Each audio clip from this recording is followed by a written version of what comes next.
Welcome everyone to the first in a series of panels focusing on different career paths and opportunities available to folks with degrees in biological anthropology, organized by the Biological Anthropology Women's Mentoring Network. We have 4 wonderful panelists today that will be discussing their journeys and experiences with science communication, writing, and outreach. I'm going to have another panel tomorrow that's going to focus on museum careers, and then 2 more panels later in the spring that are going to focus on forensics and data science. Our programming is entirely funded by voluntary contributions, so if you enjoy this content and find it helpful and you are in a position to make a donation, no matter how small, you can go to bawomen.org and click donate. On our website, so under professional resources, you can also find a link to online profiles of a number of colleagues trained in bioanthro pursuing different alt-ag careers, including one of today's panelists. Without further ado, today we have the pleasure of talking to Myeashea Alexander, the creative and scientific force behind the blog and outreach program, The Rockstar Anthropologist. Myeashea also works as Impact and Design Manager at the Clinton Global Initiative University. We're also joined by Becky Ham, who has worked as a freelance science writer for a number of years with a wide variety of clients.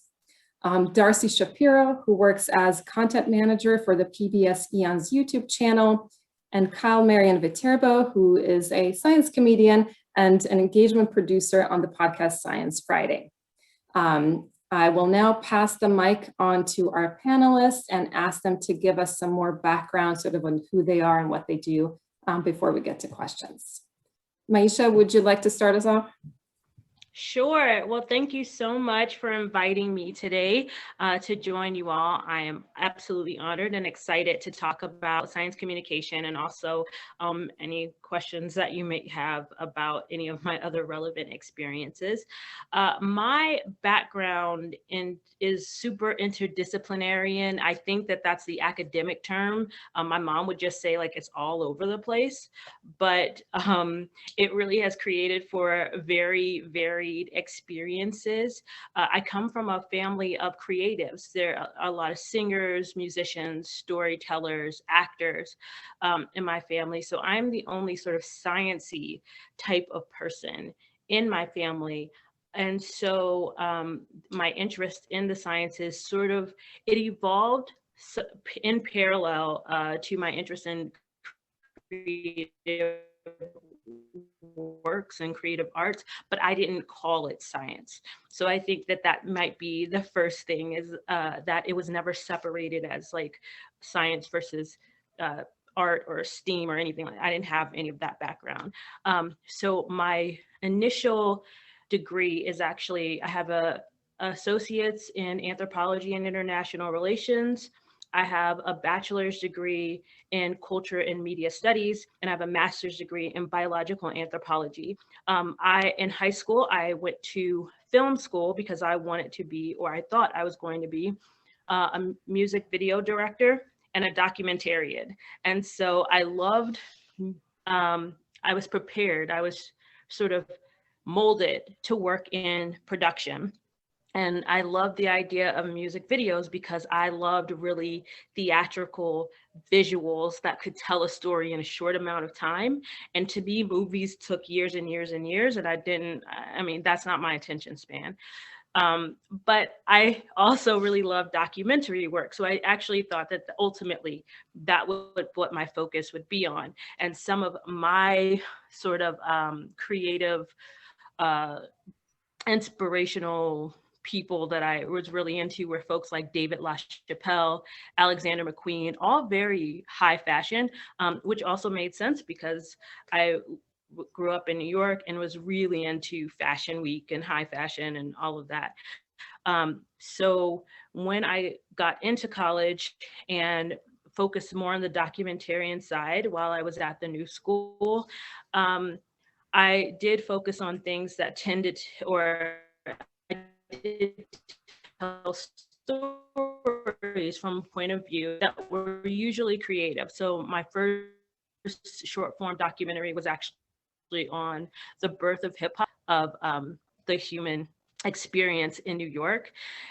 From there, once I graduated, I knew I wanted to go to a master's program, and I thought I was going to just continue on the the sort of cultural anthropology viewpoint. What ended up happening was I got accepted into City University in New York, Hunter. Their master's program is a 4-field program. So it requires you to take something from each of the major the major 4 fields of anthropology. I took a skeletal biology class and fell in love with craniofacial reconstruction, just randomly. I loved the science of it, but I also loved the art of it as well. And so this became my entry point into biological anthropology. I injured my back in my first semester of college, my master's program, so I had to take a break, but I did not want to lose any ground, if that makes sense, like any academic ground. I didn't want to not have anything sort of intellectually stimulating or not have a break in learning about anthropology from this sort of biological point of view, because it was so new to me. And I had worked really hard in my skeletal bio class. So I ended up volunteering at the not the Smithsonian, not quite yet. I ended up volunteering at the Franklin Institute in Philadelphia, where I would go every weekend as a museum explainer. And I happened to be a pretty decent museum explainer for a lot of different reasons. While I was in my undergrad, I worked for a company called Apple, and I was in Apple retail, and I taught the workshops, the creative workshops. And I learned very quickly that if I could put a story behind what it was that they were learning, people got it better.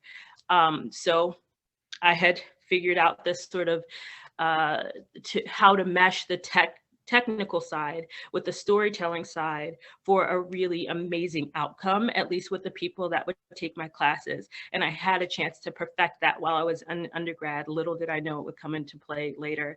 And then while I was at the Franklin Institute, museum explainer for the Mummies of the World exhibition put on by the German Mummy Project, because that is, depending on what side of the sort of argument that you want to make in terms of like it's exploitative because there were human remains on display, some who allowed this to happen, there wasn't, but depending on which side of the coin you're on, this can be a really sensitive experience. So the Franklin Institute chose to deal with this by, instead of having, sort of plates that just went with each person, they had us walk around with individuals and tell the stories, while also providing us with the technical aspects so we could answer questions about the techniques used, why this was being done, the deep science behind it. And it also meant that we had access to the curators of this program. And this was my entry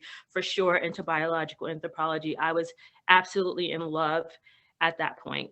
And so that became my focus in my master's, which is focused on forensic anthropology, primarily in a historical setting. And so that's how I got to do that. Eventually, I learned that process of storytelling, particularly in a science environment, was really exciting for the people that would come to visit the museum. And I wanted to figure out how to do that in a completely different way that worked for family and friends that weren't sciencey people who didn't want to hear me drone on and on in technical language and technical jargon because they didn't know what I was saying. My sister would always say, like, I need you to bring it down here. And so I started to write the blog as a way of bringing the anthropology that I was learning and the science that I was learning to a really conversational forefront. And from there, I started the Mobile Bone Lab, which is a free hands-on workshop, hands-on being really important to me. for, again, it's a phenomenal dynamic way to learn, but it is a free hands-on workshop that I actually take to inner city schools, primarily in Brooklyn, New York, because that's where I lived, but actually all over New York. And it brings together forensic anthropology. The kids solve a case in order to learn about the techniques and methods in forensic anthropology, archaeology. I also bring history into it. So most of the cases are based in New York City, with events that have happened. I just caseify them. I have created a set of, that's primarily what I'm well known for in the anthro world, is this lab that I do and the science blog. And to fund it all, to make money, I am the impact and design manager for CGIU. And so I'm happy to answer any of those questions, but that is like the long short of it all. Great. Thank you so much, Myeashea. Becky, do you want to keep us going? Sure. Thank you all again for inviting me, and I'm really looking forward to hearing. That was so exciting to hear about all those different things that Myeashea can do and is continuing to do. So I'm hoping to hear more about what everyone else is doing. I'm a freelance science writer. I mostly work for universities. I work for some websites. I work for scientific societies. I'm sort of not proud. I'll write for anybody. But I've been doing that for about 16 years. And before that, I worked on the science press package for Science magazine. And I also worked for a news service in Washington, D.C. that put out stories about mostly public health. I started in anthropology at University of Arizona, and I wanted to be an archaeologist. So I got my bachelor's in archaeology, and I did field work in the Southwest and in Israel, and I really enjoyed that. But sort of toward the end of that, I got a lot more into biological anthropology, and I decided to go to grad school for that. And so I ended up applying to the NICEP program and going to NYU, and I got my PhD there. And I liked the science. I really liked fieldwork and research. I liked my colleagues a lot, but I really hated how specialized I was getting. I really, there came a day where I was like, I seriously am thinking about one bump on one tooth on one fossil monkey, and I don't know if I can do this for the rest of my life. But I had always really enjoyed I enjoy writing, but I also enjoy the translation part of it. I'm definitely the person at the cocktail party where somebody will say, well, what is this all about now? What did they find? I love talking about things like that. And I love trying to figure out ways to connect people with science. And I really thought that that might be a good way to do all the things that I love about science and stay with scientists, but not get so specialized and not to be able to have a little bit more freedom. So that's how I ended up being a freelancer. And I am welcoming all your questions about it. It is something that I've sort of had to figure out on my own. There's a lot of great resources that I sort of found out about halfway through my career. So if I could help anybody avoid those harder early years, I'd be happy to do it. Yes, we'll definitely ask about that. But let's get our other two panelists the chance to introduce themselves first. So Darcy, do you want to keep us going? Sure. Yeah, thanks so much for having me. I'm Darcy Shapiro. I'm a content manager for a digital media production company that mostly makes educational YouTube content called Complexly. I work on two of their channels, PBS Eons, which is broadly focused on natural history, and Bizarre Beasts, which is about what makes animals weird to us. So what I do day to day is research and write video scripts. I work with our great team of freelancers to develop and edit their story ideas from pitch to script. And then I kind of generally oversee everything related to content for the two channels. So I send a lot of emails, is what I'm saying. And none of that was what I thought I would be doing with a bioanthro degree. I did my undergrad in anthro at the University of Michigan with a minor in paleontology, because I've always been like a bone skeleton nerd, always, forever. And then a PhD in evolutionary anthro at Rutgers. So I finished that in 2016. My dissertation is on reconstructing locomotion from CT scans of the primate pelvis. To do this for Miocene apes. And I do still really love all of that. But while I was working on that, I got this email about a graduate student run science communication workshop called ComSciCon. And I applied and got in, and that really like sparked my interest in science communication, because it's like, that's the first time I think somebody was like, hey, science communication is like a thing. It's not just like a side thing or something that happens incidentally. Like you can choose to do this. So after finishing up, I was adjuncting, which lends itself to lots of side gigs. So I'd been doing some freelance science writing, working side gigs for the Natural History Bureau at the New Jersey State Museum, because natural history museums are my first love, really. And I kind of saw getting into science communication as a way to maybe make myself more marketable to museums in non-curatorial roles. Because once you have the PhD, you're kind of like, well, you're stuck. You're a research person. That's what you do. And then I saw a Twitter posting for freelance writers for this YouTube channel called Eons.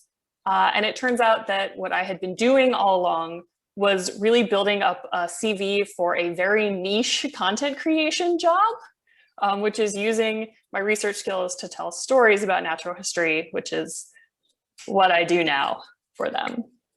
So yeah, happy to point people to some of those kind of early career resources and stuff later on for sure.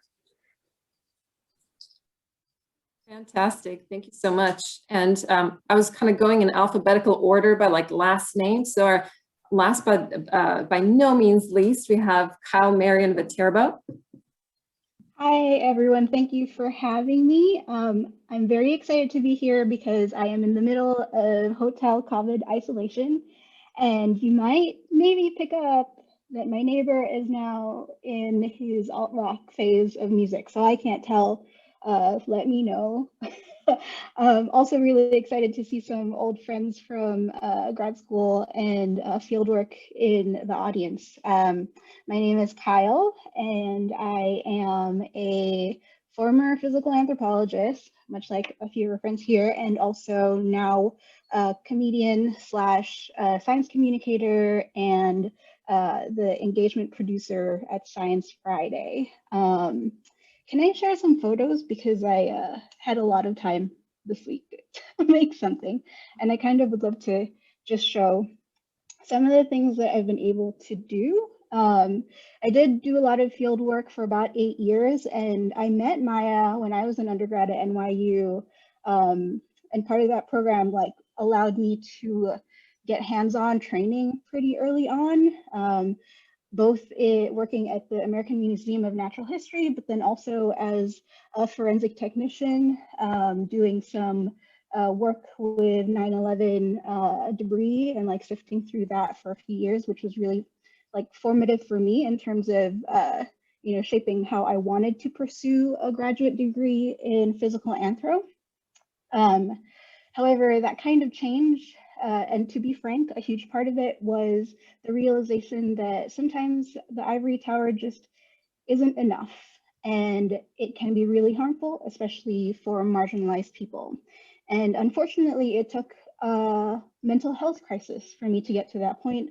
But I was fortunate in that when I was at my program, I had supportive people at the Alda Center for Communicating Sciences who helped me make that career transition from getting training in journalism to supporting me in making a leap into science communication and moving to Edinburgh in Scotland to follow a degree in science communication and public engagement.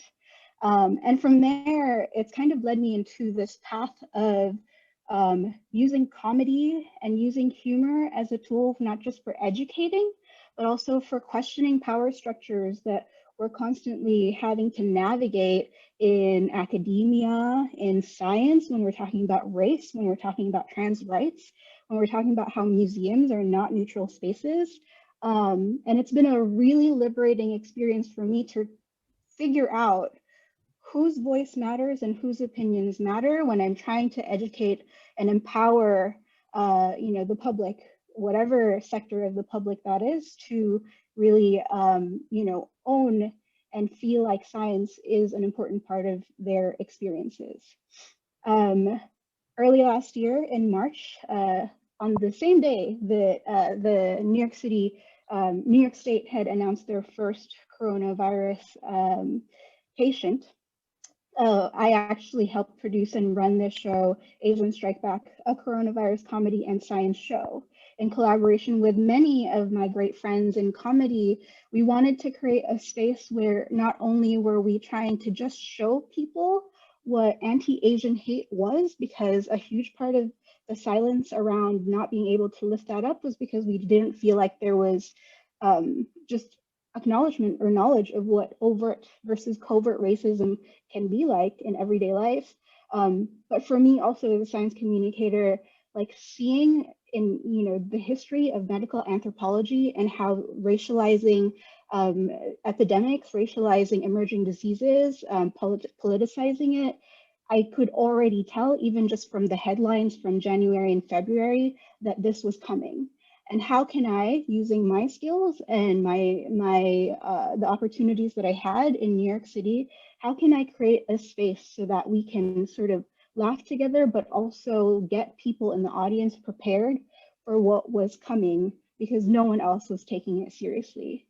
And just, as a point of context, March 1st in New York City, the Pacific Northwest was already experiencing a crisis with their nursing homes with coronavirus, but in New York City, we still didn't have it.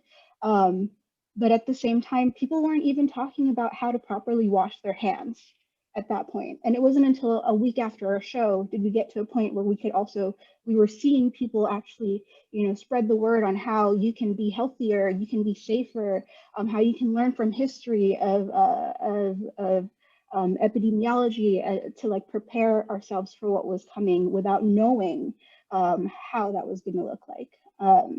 And so these kinds of experiences have sort of also helped me hone the idea of what is this dynamic that we have between our audiences, whether they are undergrad students who like are just sitting in your classroom because they just have to fulfill a requirement, or they're people you're trying to convince that vaccination is an important thing, that is this a case of true anti-vaxxers, or like is this a case of vaccine hesitancy that comes from something much deeper, right? And so my use of comedy has largely helped me hone what that dynamic means, and it's what's helping me sort of create and be the point person for strategic engagement for the audiences at Science Friday.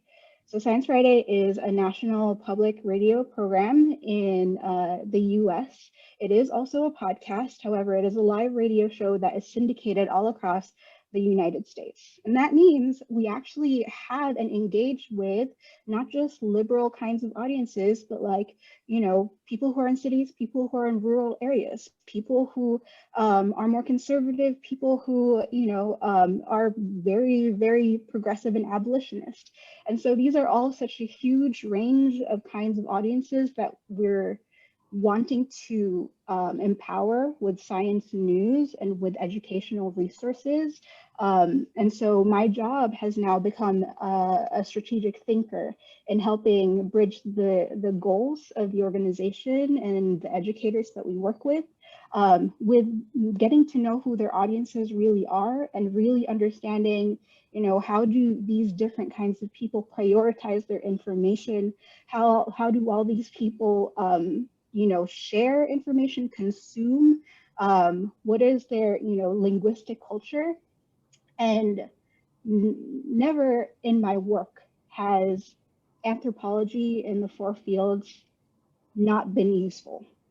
And so much of, finding and jumping through different kinds of career paths is very much about understanding that you have transferable skills, whether it is the skills that you've been practicing as an educator, skills that you've been practicing as someone who has to like moderate a panel of white men, these are all kind of weird superpowers that if you start to think about it and like really analyze, apply to so many different areas of work.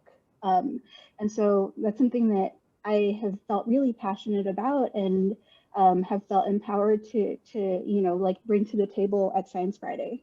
For example, one course in linguistic anthropology at NYU in undergrad has helped shape my understanding of just how much language plays a role in really unlocking meaningful conversations.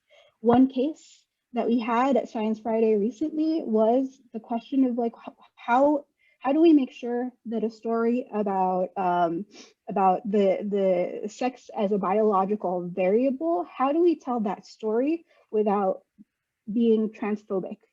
Because we want people to be educated, but also understand that there is such a long history of that is, you know, harmful to real people that, you know, include that still have to feel like science is not on their back, even though there is science to show that, you know, unfortunately, science has to show that they're valid in some ways for some people. And so how do you lift up that conversation and become really sensitive to even the word use, even the editing of the script, to make sure that you're not just educating people, but you're also sensitive to not making, you know, to not accidentally being transphobic just because you're a cis person host and is like conversing with another cis person scientist, you know? And so like, these are all tiny things in which like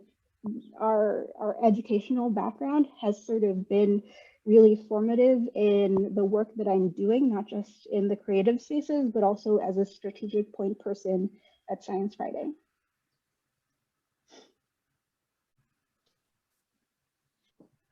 Thank you so much, Kyle. This was really powerful and really shows how we can kind of, you know, leverage our position and knowledge to engage in socially meaningful science communication. And again, you know, today is a International Trans Day of Visibility, so this is also very timely.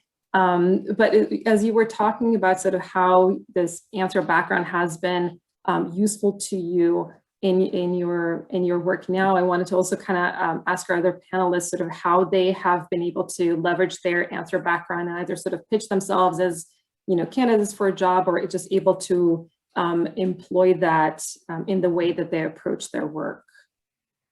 That I would say that, like Kyle said, you're learning all these skills that you didn't know that you needed, like handling panels of people who may be antagonistic to each other, or in my case, kind of learning how to read research and figure out what you need to take from research and what you need to bring forward.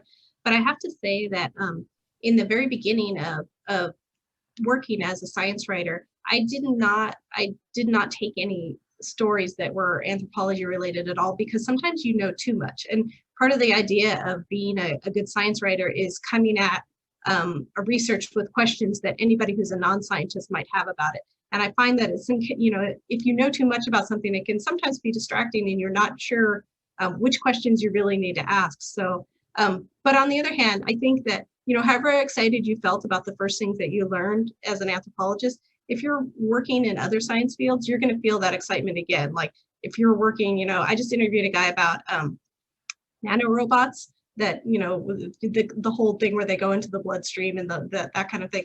And I know only a tiny bit about that, but hearing somebody so excited about it and hearing about something that you don't know anything about, it reminds you of that feeling when you first went into the field of anthropology, I think. I'll say for me, being really aware of in developing my intercultural competence was really helpful and is really helpful in both sides of my life as a science communicator and as an impact and design manager for a student program that is a global program that welcomes in students from all around the world, from all different backgrounds. And the question that's part of my job is, how do I support hundreds of students' ideas in a way where they feel taken seriously?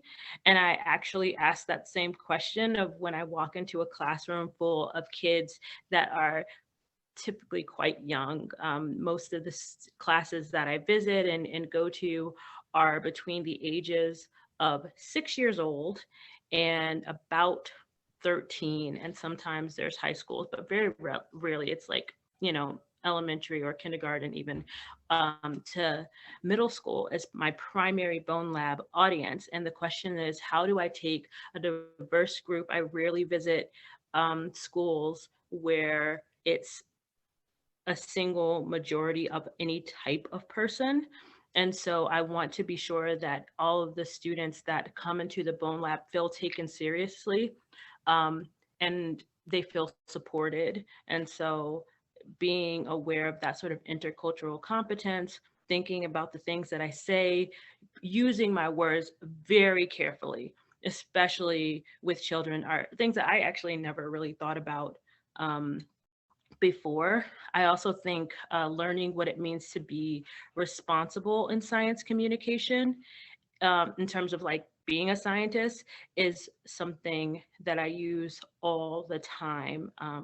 So yeah, I think that that would be my top picks. For me, I guess the thing that I'm trying not to bring out of anthropology to my job is like the bad part.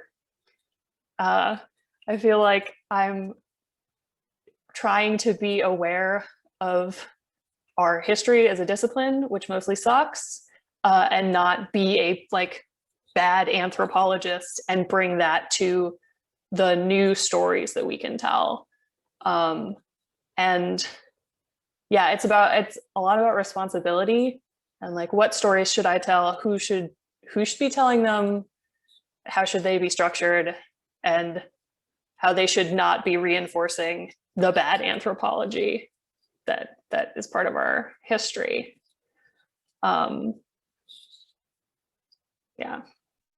Darcy, a little bit earlier, you had mentioned, I think it was ComSciCon, and I was wondering what sort of, as all of you have kind of made that, made your ways into these this area of work, what sort of resources you found helpful, sort of how you got that training. I'm sure there was a lot of learning on the job as well. If there are resources that we can share with the folks in attendance and kind of more broadly that were helpful to you, I think that would be fantastic.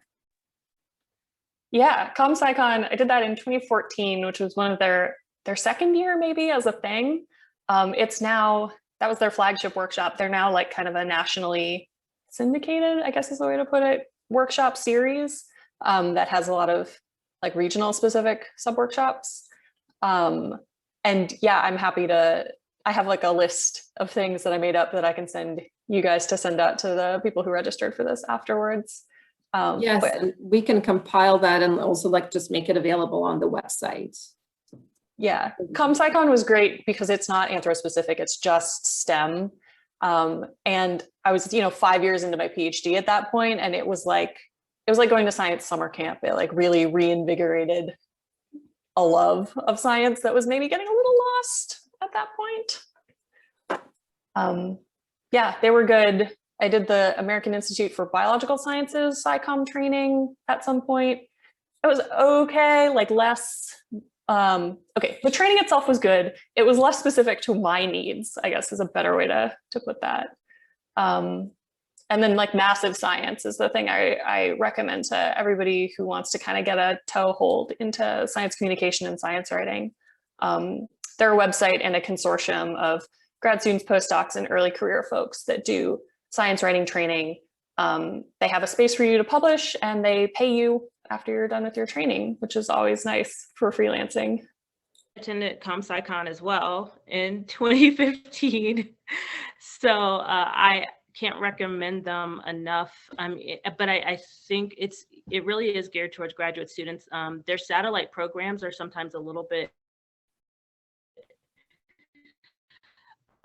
I guess, a little more lenient about how, or ComSciCon, which I found doing a internet search once I realized I wanted to become better at science communication, and I learned the actual term science communication, not just like blogging. I found them. I was going to attend the Alan Alda science communication workshop, but if I'm fully honest with you, ComSciCon, I got accepted to both, and ComSciCon was free. So that, you know, I think it was, I mean, when I applied to Alan Alda, I think the cost to go was about $3,000. And so that was a true barrier of entry for me. But at ComSciCon, I actually got to meet one of the women that worked with Alan Alda. So I mean, I made out pretty well. I also thought the National Association for Science Writers was quite helpful. I did sign up for a membership. I think it was about $60 for a student membership. But what I found helpful about it was like there were the resources were all in a singular place, especially as somebody who was a newbie and didn't really know where to find this stuff. I was able to see what kind of conventions were available. There were sometimes webinars offered, and the different programming that they offered allowed me a chance to see the different types of science writing that was available and science communication opportunities. That was really helpful. I'm also a big fan of checking local museum websites, especially in the last maybe 5 or so, 10 years, with people that have gotten really popular, like Emily Grassley for once, from the Field Museum. A lot of people begin to find, or I feel like more museums begin to embrace the idea of having scientists come into the spaces and really liven it up and provide free information. Sometimes the events cost, sometimes they don't. But the wonderful thing about them is some of them are how-to sessions, some of them are workshop sessions, and some of them are just purely informational. But if it's something that I'm very interested in, I try and sign up and then try and reach out to whoever the presenter is to ask how they got started. And so I find that emailing people whose work that I really am inspired by is super helpful. And I'm not sure how many people know that that's okay to do. They can always just not respond. So I definitely recommend just asking the people who you want to work with, and you never know what kind of response you'll get. I'm about to get, sorry, Becky, I'm about to get knocked on because they give us dinner. But I just wanted to share, like, for me, it's looking for places to practice. So the biggest thing, right, even when we're teaching undergrads, when we're being grad students, when we're postdocs, et cetera, we're often placed into these spaces to storytell without practice, right? And so finding places to fail better is going to be crucial. And so things like FameLab, 3-minute thesis, Ignite, Pecha Kuchas, listening to the moth, Snap Judgment, you know, the Story Collider. And there's a couple of books that I'll share with Maya to share out. I think those are really crucial because there's my knocking. I'll be right back. I was just going to add that I also second using the National Association of Science Writers, their website, and becoming a member because it has a ton of good resources. And in particular, they have a lot of good information on the business of science communication. And if you're a freelancer in particular, which is something that I didn't know very much about. I didn't know how much to charge for my work. I didn't know what to do if I didn't get paid. I didn't know sort of there are clients that you might have that you want to avoid, you know, because people have had bad luck with them in the past. And the NASW runs a you know, sort of a chat for all of those things so that you can learn more about the business side of it. And the other resource that I wanted to mention, if you're more interested in sort of the journalism and multimedia spaces, AAAS, the Publishers of Science, have a mass media fellowship every summer. That runs 10 weeks, and it is for students in the sciences, and they will place you in a newsroom. It could be TV, radio, you know, anything like that, newspapers, all around the country. And it's something that I really wish I had done, and I have talked to people who have done this, and I've not heard a bad thing about it. People love the experience, and many of them, you know, that was it for them. That 10 weeks decided it for them, and then they took a permanent job at the paper or a permanent job at CNN or something like that. So I think it's well worth looking into because it's geared for people who don't have any science communication background at all and who want to sort of jump in and see, you know, how it works for them. This is fantastic and like so inspiring. I'm like envisioning like 15 different careers now. Since it's already it's almost 10 to 6, so I wanted to we could pause the recording now and open this up to questions, unless anyone has some sort of last minute things to add. I'm really looking forward to compiling all these resources and making them available. And if anything else comes to mind, we can always add them to the list of resources on the website. Okay.